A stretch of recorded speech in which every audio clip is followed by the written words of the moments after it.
Hello everyone and welcome back to Let's Play Blue Stinger. In the last part we reached the lab, so to speak, and now this.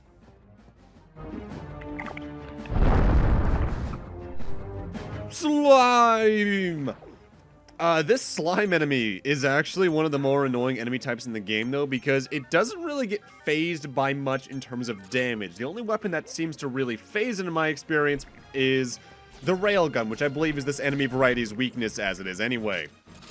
It's got a couple attacks, namely to try and leap at you and engulf you, or if you're too close, it'll just kind of send spikes of itself at you. And it hurts, but as you can see, it can also easily get stuck on certain parts of the level terrain given its size. And I think the reaction it has is to just flee under certain circumstances, but you do need to kill it because it has a key card for us, as most sudden boss fights in this game tend to, don't they? Oh. What's wrong? I feel sick. I think I swallowed some of the monster vomit. Oh, that's not good. Elliot, you look sick. I can't talk. Well, we should look for some medicine. Can you walk? Yes. Well, Elliot's not looking too good, is he? This is probably my least favorite part of the game, period. Not because it's unfun to play, although most of the game isn't. It's honestly just due to how much back and forth there is in this relatively small piece of level design. With that said, since we killed that slime, we can get that oxygen mask and actually walk in this purple slime room. Purple gas room. And the big thing here is that we are using an oxygen meter. Like with drowning, if that drains all the way, you either start taking so much damage it's impossible to recover quickly enough, or you basically die instantly. We're also introduced to what is probably the most annoying enemy type in the game here. These weird looking dog things that kind of look like the xenomorph from Alien 3 in particular. They are very fast, they bounce all over the floor, and hitting them with any physical attack is hard once they start moving. There are times they're not moving so fast, so it's easy to take care of them. Not so much in certain other circumstances. Now we want to come down here and get this ventilation room key because it'll allow us to at least get rid of the gas. And there is thankfully this room here that is free of the gas, so you don't get too pressed for time in terms of your oxygen meter.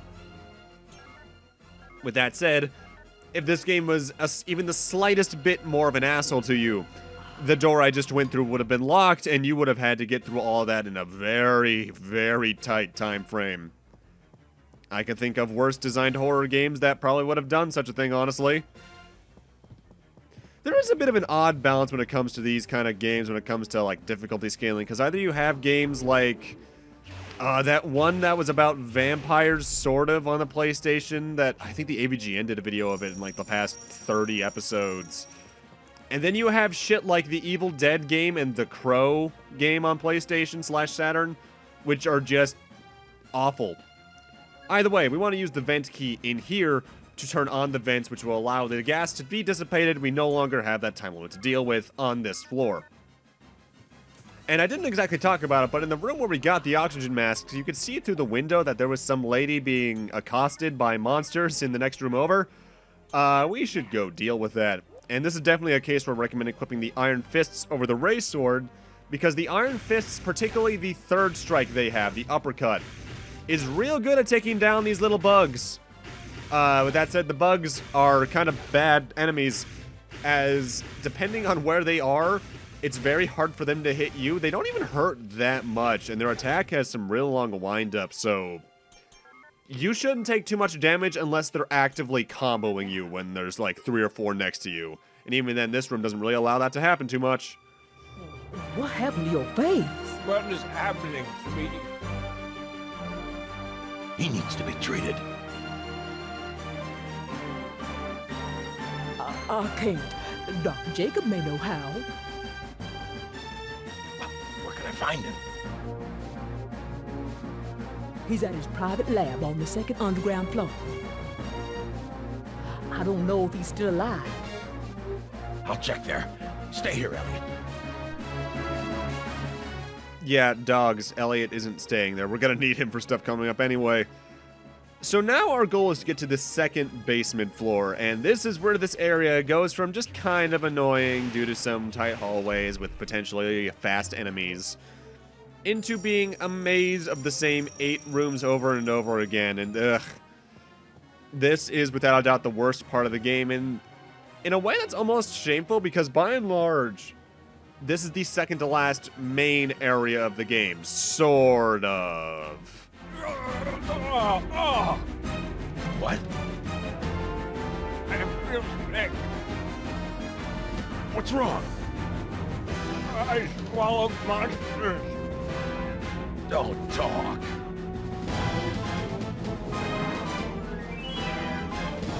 Lose consciousness. I'll take care of it.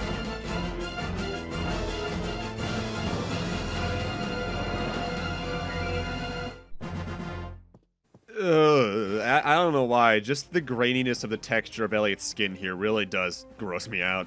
Turn on the antibacterial shower system.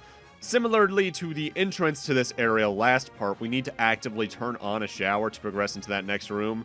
And I'm technically skipping a step here, because you need to go into the room that was to my left a moment ago to figure out that the shower needs an extra canister, but I'm just coming in here to press the canister itself out, right? I don't know why as well, the texture on Elliot here is going to sound real weird. It looks to me like someone took like a flat image of cooked chicken skin that's been taken off like a turkey leg or chicken leg or something like that, and then color graded it purple. Yes, we want to turn on the antibacterial shower system. Also, there's some free water here. This is actually kind of important in a way, as this is very minuscule but infinite free healing. It does less than any other individual healing item in the game that I can think of. But hey, free healing is free healing, you know what I mean? So, if you're low on HP, take advantage of that. It might take about a couple minutes, but still. Also, we have the next evolution of the humanoid enemies here. These ones who are very much more monster than human looking at this point. They are fast, and they actually can be kind of dickish in terms of their attack speed, as they'll sometimes just get a swing out on you even when you're hitting them because of how fast their right hook, so to speak, can be. It's kind of annoying, but at the same time, there's not too many of them in the game, barring the respawn thing. Like, that's the second one. There's, I think, 2 more in level design I can think of heading forward, and then one after that. So maybe only 5 to 6 of them in the game, period, but because they're in thin hallways you're constantly trekking back and forth through, that number potentially quadruples. Weirdly enough, though, I have felt throughout the game that despite the enemies themselves getting more in terms of speed and damage as you go through the game, as well as dropping more and more money, their HP pools I do find to be relatively random. Also, this is what I was talking about earlier. These particular little xenomorph guys are sometimes distracted with what seems to be a fake body over by that door on the distance to the left, and that leaves them very open to attack. They can also very easily combo you just due to how fast they move compared to other enemies in the game. They're probably the fastest, period, barring some of the dragonflies.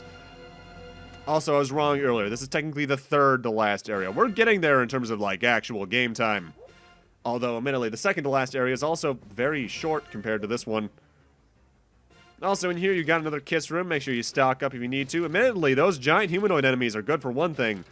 Money grinding. They drop more than basically any other enemy variety in the game. So, hey, take advantage of that. And hey, only a couple of those is probably enough to buy some hamburgers, large hassies, or ammo clips, so it could be worth grinding them right now if you want to. I'm not going to because I've already done enough money grinding in the game, but, oh well. Also, I should note, in particular, if you want to do that, the giant humanoid enemy we saw about 2 rooms ago now, in the thin hallway, the one before the xenomorph hallway, that is the hallway we're in right now. That one always spawns facing in one direction from my experience points, and if you go back to it from the hallway we're in right now, it's looking away from you, so it's super open for attack if you want to grind it using that method. And here's the elevator that we need. What is that? You have entered B section. All doors will be locked. Please wait. Oh, The dinocyte cell has been discovered. Please wait for personnel. Somebody will show up. stupid. Nobody will come. You're all dead. Take it off me, please. I said don't talk. Here, let me. Well, shit, we're blocked. Now what?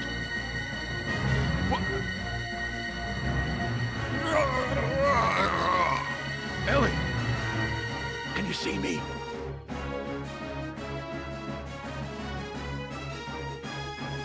We've got to get to ground level 2 somehow.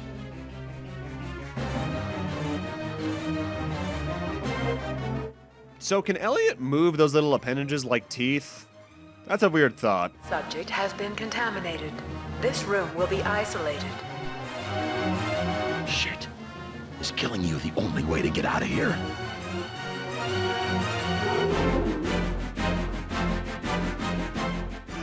I love for that dialogue, they just make him play a monster sound effect. I wish they did that for his dialogue in this section, period. Either way, there is another way out of this hall. Monster Elliot can climb any of these sets of 2 pipes you may have seen through the areas, as well as chain link ceilings. Climbing the wall itself is actually relatively automated, but when you get into these sections, the controls get even worse. Up feels more like it's supposed to be backwards here. Down, I think, is what you want to press in these instances to actually move forward. And rotating just does not feel good. This is the worst control in the game, period.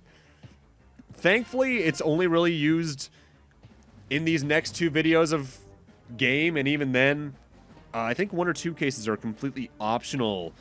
I know there's some rooms you can only get to this, through this, but there's also some shortcuts you can do using this.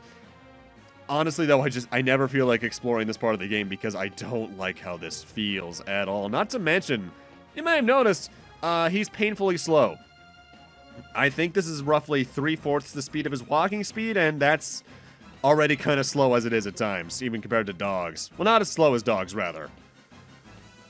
But now that brought us right outside of the elevator room, and thankfully that is the only door that is locked to Monster Elliot. With that said, we can use these other pipes to reach other rooms that were locked off to us for one reason or another. Hell, next to the body where we got the ventilation key about probably 6-7 minutes ago at this point. Hell if I know, time is weird.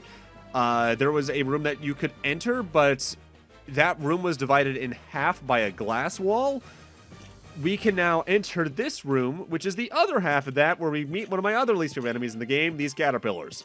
They're kind of cute looking, but they're also one of the most combo potential enemies in the game because they attack very quickly compared to their size.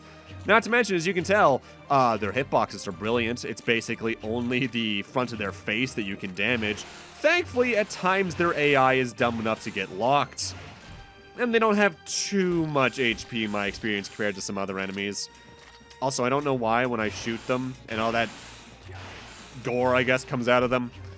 I don't know why, but I'm immediately reminded of Jet Force Gemini.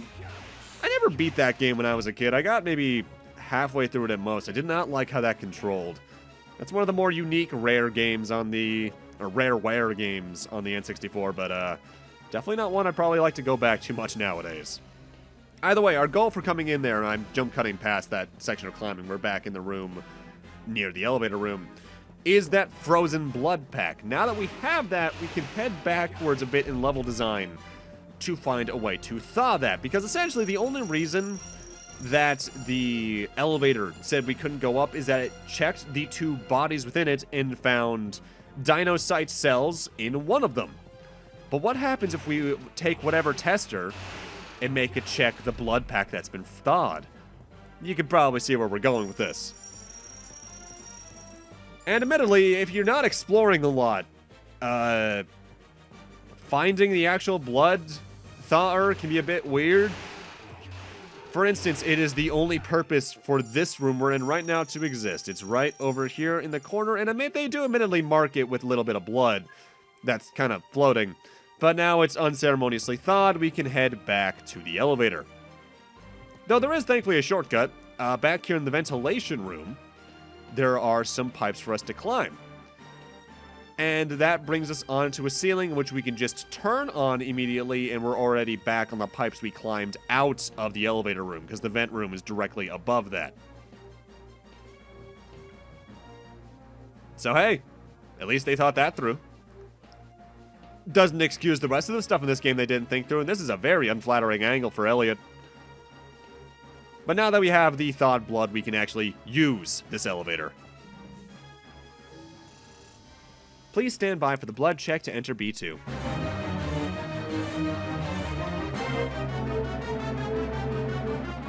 The blood check is clear. You are now permitted to enter B.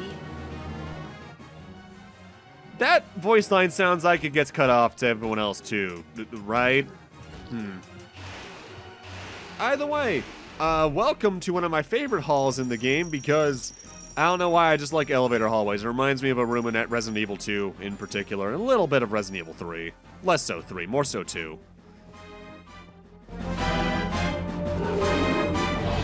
R305. You're Dr. Jacob?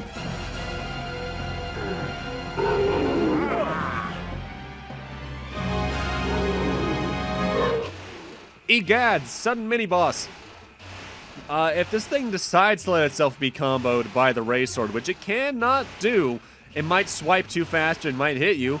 The railgun's real good for killing this thing.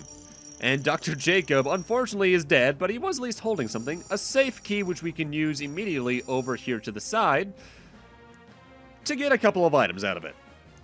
Mainly the Jacob's disc and the Jacob's key. We need both of these in one way or another. Use the disc here. Contaminate body. Changing to R305 to slow down. Need AVAT. I don't get why they typed that out like that. The important thing to note is AVACT and R305. Oh!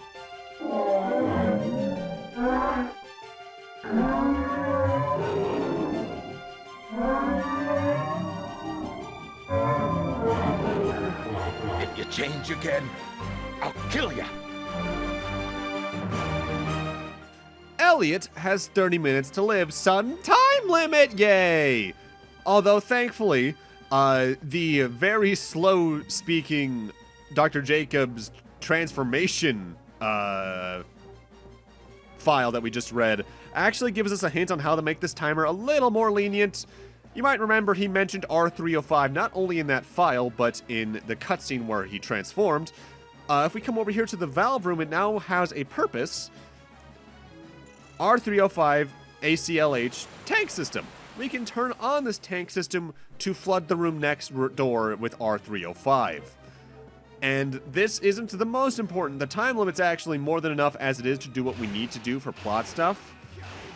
But, to put it frankly, if you're new to the game and you're exploring, doing this is going to help you a lot.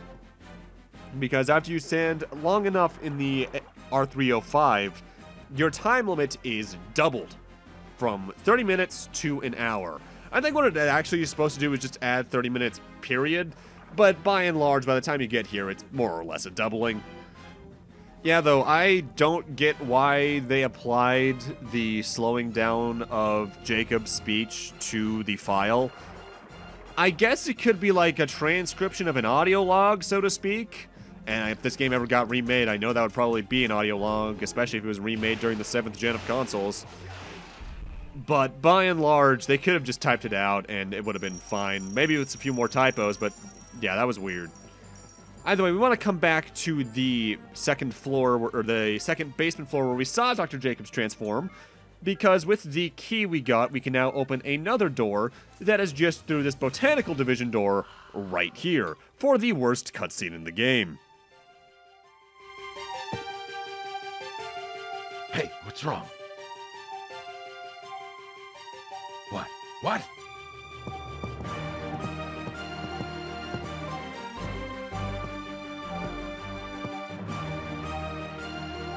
Oh, it stopped. She's still human. Feel better. Let's move on.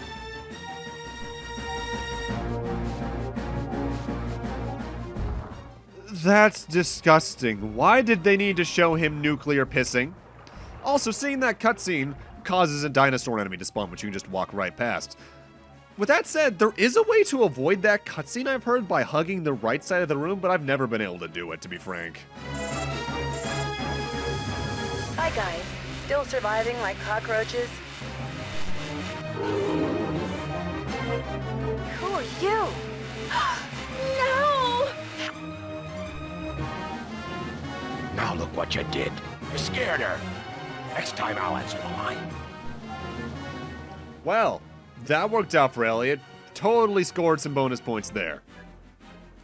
With that said, the hallway we were just in is definitely one of the darkest and hardest to see doors in just because they blend in so much with the wall. But we want to come in here to this giant aquarium tank room and climb this ladder. Because you may have seen for a brief second there, there's a shiny in the tank with all the fish.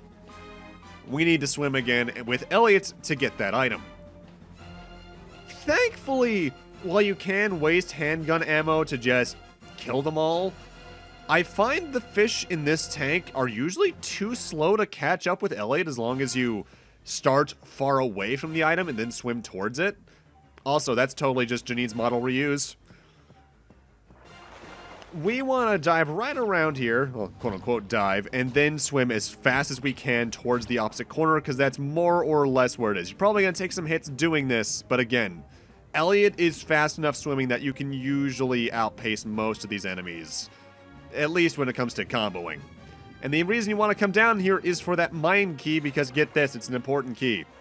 Has this game spammed enough keys and key cards at you to realize that they're more or less all important yet? If not, I'm sorry. Because it's gonna keep doing it until you do. But yeah, if this was a Resident Evil game, there probably would have been a puzzle to drain that aquarium and make it more interesting, but no, it's just another swimming section. This game irritates me because there's good ideas within it, but every now and then you're like, you could have just done this instead of doing the same thing we've been doing over and over again. Do something unique, please! And I guess by and large, that's what the climbing is meant to be during this section. It is a unique area mechanic, but still, it's annoying.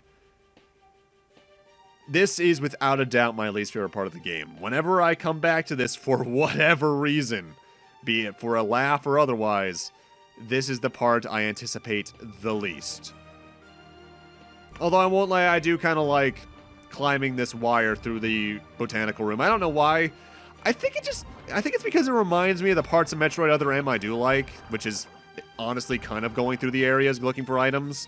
Not for nothing, while that game's story is bad, I honestly do like just running through the bottle ship.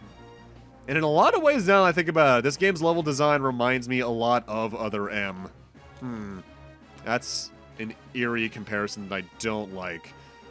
Also, now we're in a room from the hallway next to the aquarium. And the door I just went through cannot be gone through the opposite direction without coming into this room via the pipes first, so I just opened up a shortcut, more or less. But with that, I'm going to need to end this off here.